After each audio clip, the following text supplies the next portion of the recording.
Tudo bem com vocês? Continuando lendo o livro Bom Dia Espírito Santo Benihim, capítulo 9, Espaço para o Espírito Santo. Há várias gerações, as pessoas estão sendo levadas a pensar que o Espírito Santo não é uma pessoa, com base em milhares de vozes, milhares de palavras escritas e uma atitude que vem permeando a fé cristã. Fomos sendo programados para pensar que o Espírito Santo é uma coisa e não uma pessoa. Ouvi recentemente em estribilho em um hino que dizia: "Dai-me mais de ti", e pensei, isso não é bíblico, não é possível tirar uma parte dele, ele é uma pessoa, você não pode quebrá-lo em pedacinhos, um braço essa semana e uma perna na próxima, não podemos dizer "dai-me mais de ti", mas justamente o oposto, você deve chamar o Espírito Santo, por favor, tire mais de mim, ele não se rende a você, nada disso, você que se entrega a ele, faz sentido. Um espaço para ele. A mensagem mais negligente da igreja hoje, sem dúvida, é o que o Espírito Santo realmente é, e devemos abrir espaço para ele. É lamentável, mas milhares de ministros do Evangelho não entendem a obra do Espírito Santo do planeta Terra. Temo que tenham sido programados. Desde a escola dominical até o seminário, eles foram levados a crer que o Espírito Santo é um membro menor da divindade que veio no Pentecoste e ficou flutuando nas nuvens desde então. Muitos, na verdade, evitam falar de seu nome para as pessoas que não se confundam com um desses carismáticos. Deus queria que a igreja fosse viva e vibrante. Pouco antes de voltar ao céu, Jesus pronunciou palavras inesquecíveis. Esses sinais hão de acompanhar aqueles que creem. Marcos 16:17. A pergunta talvez mais complexa que tenho a fazer com o ministro é esta: se o Espírito Santo foi enviado para dar aos cristãos poder para viverem uma vida vitoriosa, por que tantos deles se mostram desanimados e derrotados? Nos tempos em que era evangelista, eu ia em uma igreja Nos tempos em que era evangelista, eu ia em uma igreja, conduzia uma campanha, orava pelas necessidades do povo e voltava para casa, disse Benny. Eu não sabia, na verdade, o que estava acontecendo na vida das pessoas, mas agora que eu sou pastor, minha perspectiva mudou completamente. Fico perturbado com o que vejo. Compreendo agora que um número infinitamente maior de pessoas tem grandes problemas aos quais eu jamais sonhei. O fato de tantos crentes estarem desanimados, abatidos e à beira da falência espiritual é quase inconcebível. Vejo repetidamente problemas se insinuarem na vida das pessoas e de repente surgirem como verdadeiros gigantes e montanhas enormes. Deus Pai pergunta: onde está a vitória? Onde está a alegria? Na semana passada, nossa congregação experimentou um grande derramamento do Espírito Santo na noite de domingo. Quando eu ministrava ao povo, senti uma unção pouco usual. No caminho para a minha casa, eu me coloquei a gritar aleluia. Eu disse à minha mulher Suzane: que culto maravilhoso, não é esplêndido o que Deus está fazendo aqui? Mas no momento em que entramos na casa, o telefone tocou. Durante os 30 minutos seguintes, ouvi a história de um homem que participava naquele mesmo culto e chorou muito enquanto me dizia: não sei mais o que fazer, isso acontece muitas e muitas vezes. Quem tem o poder? O que está errado? Por que a primeira igreja teve tanto poder e nós não temos tão pouco?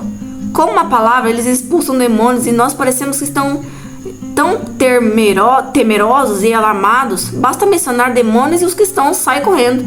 Muitos pastores que não querem nem falar neles, como se ignorar o tópico pudesse expulsá-los, pudesse evitá-los. É difícil entender. Em vez de pregar para as pessoas que elas podem ser libertas, muitos ministros mantêm silêncio, mantendo-se algemadas.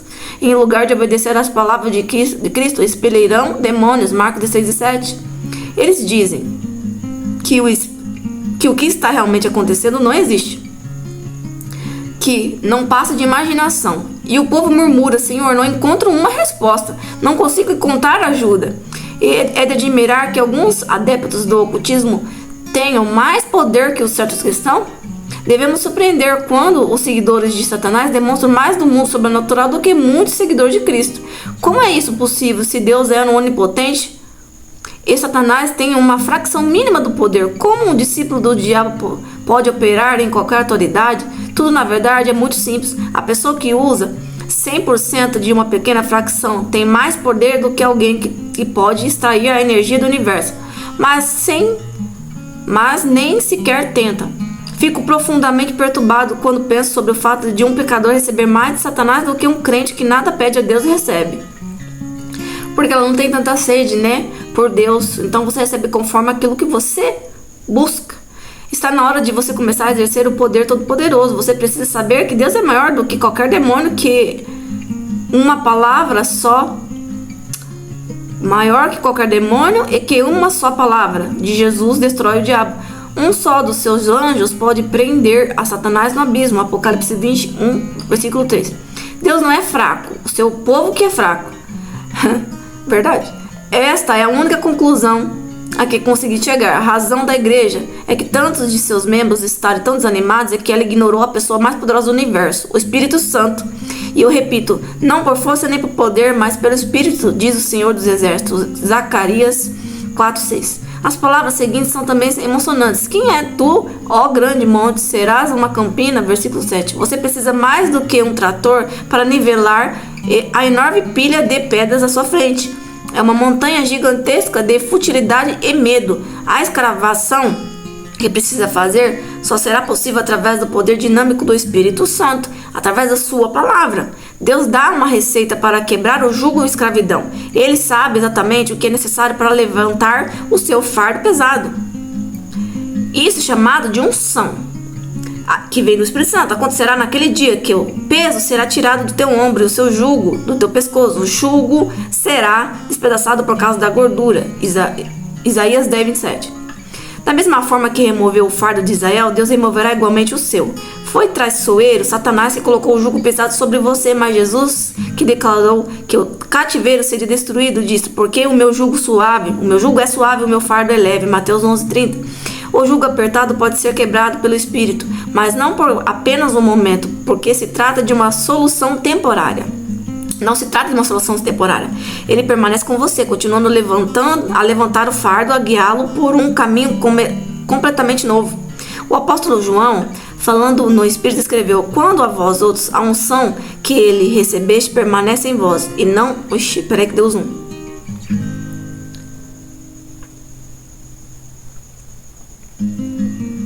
Quando a vós outros a unção que dele recebeste permanece em vós, e não tendes necessidade de alguém que vos ensine. Como a sua unção vos ensina a respeito de todas as coisas, é verdadeira e não falsa. Permanecei nele, como também ela vos ensinou. 1 Jó 2:27. Não é preciso ser doutor para perceber que quem tem e quem não tem a unção. Até um pecador não regenerado, girando o botão do aparelho de TV da manhã de domingo durante o programa religioso, conhece o toque do Espírito Santo e o vê. Ele reconhece como um diamante e ele é muito raro. Não há nada mais trágico do que uma pessoa que não tem a unção e tenta produzi-la. Eles tentam forçá-la. Mas o toque do Senhor não se acha ali. Quantas vezes você viaja para ouvir um grande orador ou professor bíblico e acaba descobrindo que a pessoa não passa de uma concha vazia, que não há nada dentro senão conhecimento, cheia de fatos e informações, mas absolutamente sem vida. Elas andam e falam, mas as palavras são mortas. Jamais esquecerei o ocorrido numa conferência que assisti na costa do oeste. Numa sessão à tarde, foi apresentado um jovem cantor com uma voz muito treinada e cantou "O Rei está chegando". Todos gostaram e aplaudiram muito ao terminar. Não sei o que aconteceu, mas na sessão noturna, uma senhora cantou exatamente a mesma música. Ela não parecia cantora, sua voz era tanto anasalada, tipo, e desafinada como a minha. Cadê onde parei? Ela não parecia cantora, sua voz era um tanto que anasalada e desafinada às vezes. Mas ela tinha alguma coisa que supria todas essas deficiências. Quando chegou a segunda estrofe, as pessoas estavam de pé, com as mãos levantadas para o céu. O poder naquele lugar era eletrizante e não interrompeu quando ela terminou de cantar. Nós louvamos repetidamente o Senhor. Depois começamos a aplaudir durante muito tempo, mas não estávamos ovacionando a cantora e sim aplaudindo o doador da música. O que fez a diferença, meu amigo? Foi a unção, foi o poder do Espírito Santo, a vida daquela mulher. Durante o meu ministério de Canadá, nosso grupo foi um dos patrocinadores de uma cruzada de Billy Graham. Os preparativos para os encontros foram organizados até os últimos detalhes e os cultos propriamente ditos foram mansos, comparados aos que eu estava acostumado. Quando Graham Billy Graham começou a falar, porém havia um toque indiscutível do Espírito Santo na sua mensagem. O conteúdo era Cristo, mas eu senti esta presença, eu senti estar na presença de um homem que tinha comunhão pessoal profunda com o Espírito Santo, teve discernimento, né? Então uma pessoa, não é porque uma pessoa só, uma pessoa que tenha cheio do Espírito Santo, que tem um dom, que ela pode discernir. Nós temos o discernimento natural, do que dizer, né? Todos nós somos, entre aspas, médiums, mas que somos filhos de Deus e temos os dons de Deus aqui dentro, camuflado, apenas devemos despertá-los. Mas muitas vezes sentimos naturalmente, né, quem é cheio do Espírito Santo ou quem não é cheio. Através da energia negativa e a energia leve do Espírito Santo, que é a paz. Hoje nós paramos.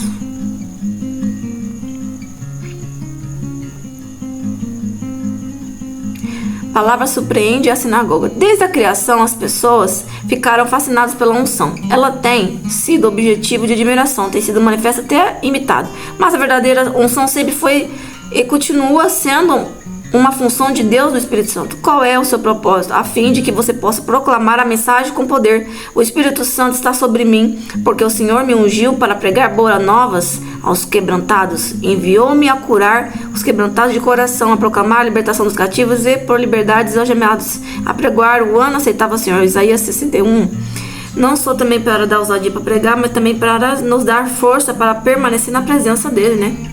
Mas essas não são apenas as palavras de um profeta antigo do Velho Testamento. Jesus que citou para uma audiência atônita na sinagoga de Nazaré, Lucas 4,18. Não se esqueça que para compreender o Espírito Santo, você deve saber que ele é Deus. Essa descrição pode parecer estranha para você, mas ela é tão básica quanto a própria palavra. Ele tem o poder de criação. Você lembra das palavras do livro de Jó? O Espírito de Deus me fez o sopro de Todo-Poderoso, me dá a vida. Jó 33,4. Enquanto Deus Pai estava no céu do trono da glória, dizendo, façamos um homem, o Espírito Santo fazia sua obra na terra, segundo o versículo declara na criação. O Espírito de Deus pairava sobre as águas. Gênesis 1:2. Ao falar das escrituras na terra, o salmista escreveu, envias o teu Espírito e eles são criados, assim renovas a face da terra. Salmo 104, versículo 30. Se você quer a unção do Espírito Santo, se torna evidente em sua vida. Peraí, não tem vírgulas aqui. Se você quer que a unção do Espírito Santo se torne evidente em sua vida, tudo começará com a compreensão de quem ele é, né? Como eu disse para vocês, do conhecimento. Como você pode entrar em uma comunhão com ele? Você tem que ter o entendimento de como entrar em uma comunhão com ele, ou seja, como buscá-lo. O Espírito Santo não foi enviado apenas para fazer você sentir bem. Ele fará certamente isso, mas isso é muito mais do que isso. Ele tem uma posição de igualmente da divindade, merece a nossa adoração, tanto quanto Deus Pai e Deus Filho. Esse é, no entanto, apenas o início. O seu crescimento espiritual não difere de um carvalho gigante. Ele precisa ser alimentado e nutrido. Um homem falou-me recentemente, Benny, quero agradecer por ter me apresentado o Espírito Santo em 1978. Respondi, que bom. O que vem acontecendo desde então? Sua expressão não mudou quanto respondeu. Na verdade, nada. Só me lembro como foi quando eu conheci. Por que você acha que não aconteceu nada? Perguntei. Não vou esquecer sua resposta. Acho que eu não sabia o que fazer. Eu talvez tenha esperado que toda pessoa apresentada ao Espírito Santo reagisse ao Espírito Santo como eu reagi. É o pensamento que eu tive também. Eu literalmente isolei-me com a palavra e o Espírito Santo absorvi o que ele tinha a oferecer como uma esponja. Levou o meu tempo de centenas e centenas de horas com o precioso Espírito Santo. Compreendendo que para muitas pessoas é quase impossível encontrar o tempo para examinar atentamente as escrituras, mas ao ler este livro você pode estar recebendo a maneira resumida o que levou a anos para o Espírito Santo compartilhar comigo.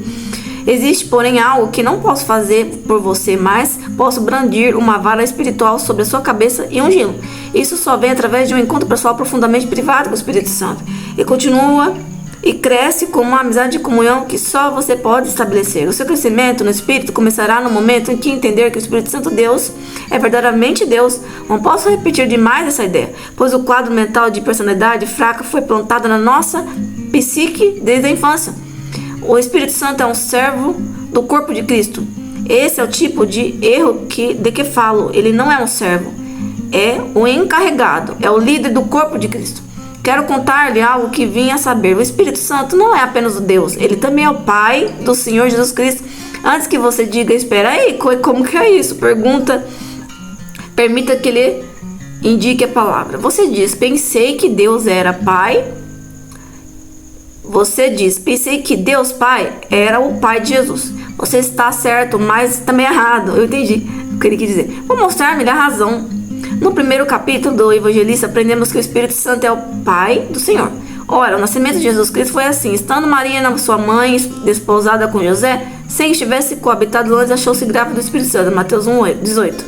Até Maria ficou preocupada e disse ao anjo, como será isto? Pois não tenho relação com homem algum. E o anjo respondeu dizendo, descerá sobre ti o Espírito Santo e o poder do Altíssimo te envolverá com uma sombra. Por isso também o ente santo que há de nascer será chamado Filho de Deus. Lucas 1:34. Isso é tudo, ele é chamado Filho de Deus. Mas foi o Espírito Santo que desceu sobre a mãe de Cristo. Essa é a intimidade da Trindade. O Filho de Deus, Pai, e o Filho de Deus, Espírito Santo, em um só. Os atributos de Jesus também lhe foram dados pelo Espírito. Ao falar do Cristo que viria, Isaías escreveu, do trono de Jessé sairá rebento, e das suas raízes renovo. Repousará sobre ele o Espírito do Senhor, o Espírito da sabedoria e do entendimento, o Espírito do conselho, da fortaleza e do Espírito do conhecimento e do temor. Isaías 11:1. Nossa, bastante coisa, né, gente? Para vocês aprender sobre o Espírito Santo, ser cheio do Espírito Santo ou receber o batismo com o Espírito Santo. Isso vai ajudar vocês, que antes de buscar intimidade é necessário conhecer quem é o Espírito Santo, né? Jesus Cristo é o Filho do Espírito Santo. Da mesma forma que os pais terrenos amam seus filhos recém-nascidos, o Espírito amou ao Senhor. Você já viu o pai orgulhoso de carregar seu filho nos braços, apertá-lo e mostrar o seu amor? Acho que nós esquecemos que o Espírito Santo tem emoções também. Ele ama o que criou. Essa é a razão de querer colocar os seus braços ao redor de você. Você pode imaginar Deus Pai no céu dizendo ao Espírito Santo, tome o meu filho, eu encarne? Foi o milagre dos milagres. O Espírito Santo tomou essa semente e plantou no corpo de Maria, mas ele não foi semente do Pai, foi somente o Pai do Senhor. Foi também aquele que ungiu. Imagine se quiser Deus Pai sentado em seu trono no céu e Jesus na terra curando os doentes, realizando milagres, e o Espírito Santo. Ele é o canal, o contato entre ambas as personalidades. O Pai pega agora o telefone como se ele precisasse de um e diz, Espírito Santo, sim, Senhor, diz o Espírito Santo, pegando o aparelho, Deus fala, quero que leve Jesus ao deserto porque vou enviar ao diabo para testá-lo. Entendi. O Espírito responde, sim, Senhor, e se apressa ao encontro de Cristo. Jesus, venha comigo, e diz ele. Está vendo como o Espírito Santo é contato entre duas personalidades? Ou imagine isso, Jesus está passando por um homem muito doente. O pai pega de novo o telefone e diz, Espírito Santo, faça Jesus parar, diga-lhe para onde está. Espírito Santo diz, está bem, Jesus, pare. E ele fala ao telefone, pai, o que quer que deve fazer? Diga-lhe para curar. Esse homem responde com a voz de Deus. Jesus imediatamente impõe as mãos sobre o homem com o poder do Espírito fluindo através dele. O homem é milagrosamente curado. O ponto vital para compreender é este. E quando entender o véu que está sob os olhos do que refere ao papel do Espírito Santo, será levantado. Você será levantado, né? Fortalecido. Vou parar por aqui. Deixa eu tirar um print, página 110. Nós estamos acabando, né? Só 143. E o que Deus tem a nos ensinar nessa palavra, né? Que é exatamente isso. Muitas vezes nós não temos um entendimento de quem é o Espírito Santo. Quando eu não tinha entendimento que o Espírito Santo era um Deus, era uma pessoa também, eu não tinha intimidade com o Espírito Santo. Eu não buscava intimidade com o Espírito Santo. Eu falava com Deus Pai, como eu disse em outros vídeos. E aí, eu fui compreender quando o próprio Jesus disse pra mim, né? O próprio Espírito Santo disse pra mim, eu sou uma pessoa. E aí fui confirmada através de pessoas, de pastores, e eu comecei e falei, o quê? Tipo, bugou a minha cabeça, sabe? Deu um pane mesmo total na minha cabeça quando você acredita em uma coisa e fica tipo, é difícil entender a Trindade quando você não é espiritual. Quando você tá aprendendo iniciante, fica meio confuso mesmo. Aí, quando você já está com uns 3 anos de caminhada com Jesus, de tanto buscar a presença, você se torna sensível, e aí o seu entendimento abre, esclarece, e você consegue entender como que funciona a Trindade em unidade, como você é com Ele, quando você obedece a palavra. Então, quando você entende quem é o Espírito Santo, você entende quem é Deus Pai, Deus Filho, e você consegue abrir portas do seu coração para ser cheio do Espírito Santo, receber mais Deus, buscar corretamente o Espírito Santo. Então, essa cadeia, essas correntes que escravizam as pessoas que ele fala, muitas vezes é religiosidade, que esses limitantes que nós temos desde a infância, que ensinamos a gente errado, ou livros de literatura, de entendimentos diferentes das pessoas, né, de autores diferentes sem ser Jesus Cristo. Muitas vezes tem que estar na base da palavra de Deus um livro. Muitas vezes, vamos ver mais exemplos. Às vezes do sistema religioso, às vezes das crenças de outras religiões, enfim, que se encaixa também no entendimento errado, que nem eu falei pra você, de livros de autores diferentes. Então, a nossa mente trava de entender.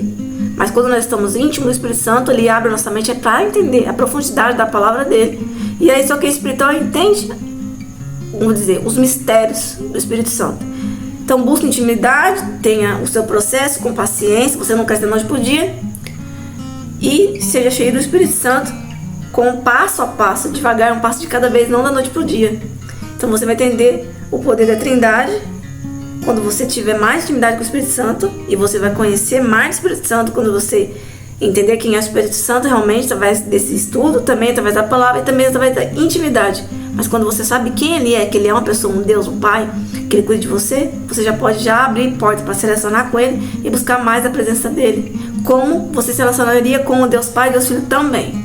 Então ele tem o mesmo poder, valor e papel do que o Deus Pai e Deus Filho, que ele foi enviado para nos guiar, né? Como diz a palavra de Deus, enviarei outro Consolador. Então ele está aqui na terra fazendo o Pai de Deus, papel de Deus Pai e Deus Filho. Fiquei com esse estudo. Deus abençoe vocês.